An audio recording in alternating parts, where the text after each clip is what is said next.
अस्सलाम वालेकुम व्यूवर्स, उम्मीद करती हूँ कि आप सब खैरियत से होंगे। कोरोना वायरस के बाद अब पूरी दुनिया में मंकी वायरस ने बजाई है खतरे की घंटी और हाल ही में पाकिस्तान में इसके 2 केसेस सामने आए हैं। अगर हमने एहतियात ना की तो ये बीमारी पूरे पाकिस्तान में फैल सकती है। आज की वीडियो में हम देखेंगे मंकी पॉक्स क्या है, कितना खतरनाक है, हमें इससे बचने की क्यों जरूरत है, इसकी इलामात, इलाज और एहतियाती तदाबीर क्या हैं। लिहाजा इस वीडियो को आखिर तक जरूर देखिएगा। दोस्तों, ये बीमारी पहली दफा 1958 में बंदरों में दरियाफ्त की गई। उसकी वजह से इसका नाम बंदर की बीमारी यानी कि मंकी पॉक्स रखा गया। हम इंसानों के लिए खतरे की घंटी तब बनी जब पता चला कि ये एक जूनोटिक बीमारी है, यानी ऐसी बीमारी जो जानवरों से इंसानों में ट्रांसफर हो सकती है। देखिए, अगर ये बीमारी किसी जानवर को है तो कोई बात नहीं, वो जानवर इसको रिकवर कर लेगा या फिर मर जाएगा। लेकिन ये बीमारी एक वायरस है। वायरस मतलब कि अगर ये किसी एक बंदर को लगी है, तो अगर कोई दूसरा बंदर उसके साथ कांटेक्ट करता है, उसकी खाई हुई चीज खाता है, तो ये बीमारी उसको भी लग जाएगी। इस बीमारी के जरासीम उसमें भी ट्रांसफर हो जाएंगे और वो बीमार हो जाएगा। तो ये वायरस है, यानी कि अछूत की बीमारी है। लेकिन सिर्फ मंकी पॉक्स एक वायरल डिजीज नहीं, बल्कि जैसे कि मैंने ऊपर कहा, ये एक जूनोटिक डिजीज है। मतलब एक बंदर से सिर्फ दूसरे बंदर या दूसरे जानवरों को ही ट्रांसफर नहीं होगी, बल्कि इंसानों में भी ट्रांसफर हो सकती है। जैसे कि हम ये कहें कि अगर आपके घर में बिल्ली है, वो बीमार है, तो आप भी बीमार हो जाएंगे।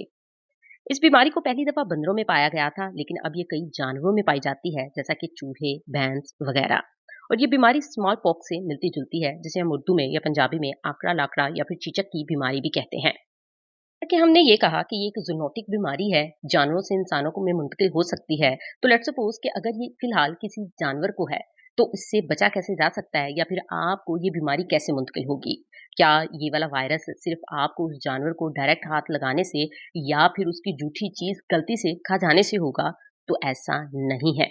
इनके जरिए होगा जरूर, लेकिन इसके अलावा एक और ये भी है कि अगर आप किसी ऐसे जानवर का गोश्त पकाकर खाते हैं जिसको ये बीमारी लगी थी, और आपने वो गोश्त मुकम्मल ठीक तरीके से नहीं पकाया है, यानी अभी आधा कच्चा था और आपने खा लिया, तो उसको खाने से भी ये बीमारी आप में ट्रांसफर हो जाएगी।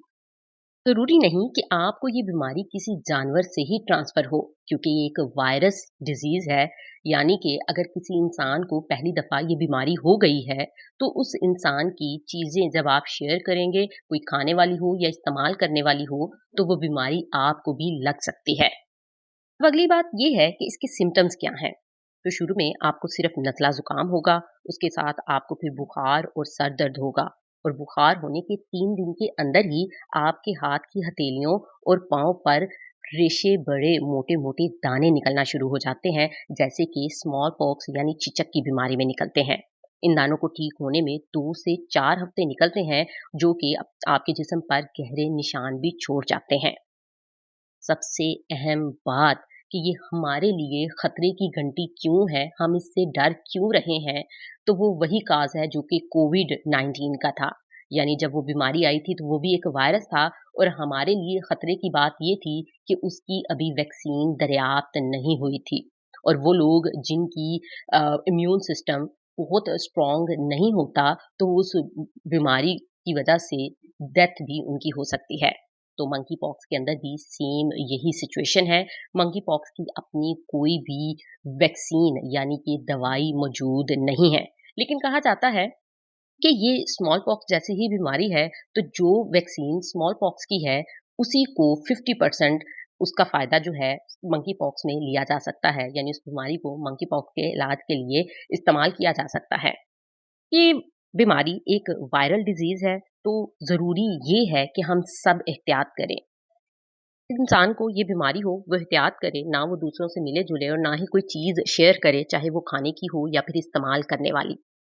ये तो पाकिस्तान में जैसे ही 2 केसेस सामने आए, वो भी 2 केसेस कैसे पाकिस्तान के अंदर आए कि वो दोनों लोग सऊदी अरेबिया से वापस आए थे। यानी वहाँ पे किसी को बीमारी थी और वो इनकी तरफ ट्रांसफ़र हुई है। ये 2 लोग खुलेआम घूमते-फिरते हैं, तो ये दूसरे लोगों में ट्रांसफ़र होगी और उन दूसरे लोगों से आगे कई लोगों में ट्रांसफ़र होगी। कि इसका प्रॉपर ट्रीटमेंट मौजूद नहीं है, तो बच्चे, बुजुर्ग जिनके इम्यून सिस्टम काफ़ी वीक होता है, तो वो इस बीमारी की वजह से काफ़ी नुकसान उठा सकते हैं। बीमारी 1958 में बंदरों में ज़ाहिर हुई और 1970 में किसी इंसान में इसका पहला केस सामने आया। अपना और अपने प्यारों का ख्याल रखिए और एहतियात कीजिए। उम्मीद करती हूँ कि आज की वीडियो आपके लिए काफ़ी इन्फॉर्मेटिव रही होगी। इसी तरह की वीडियोस से अपडेट रहने के लिए हमारे चैनल को सब्सक्राइब करिए।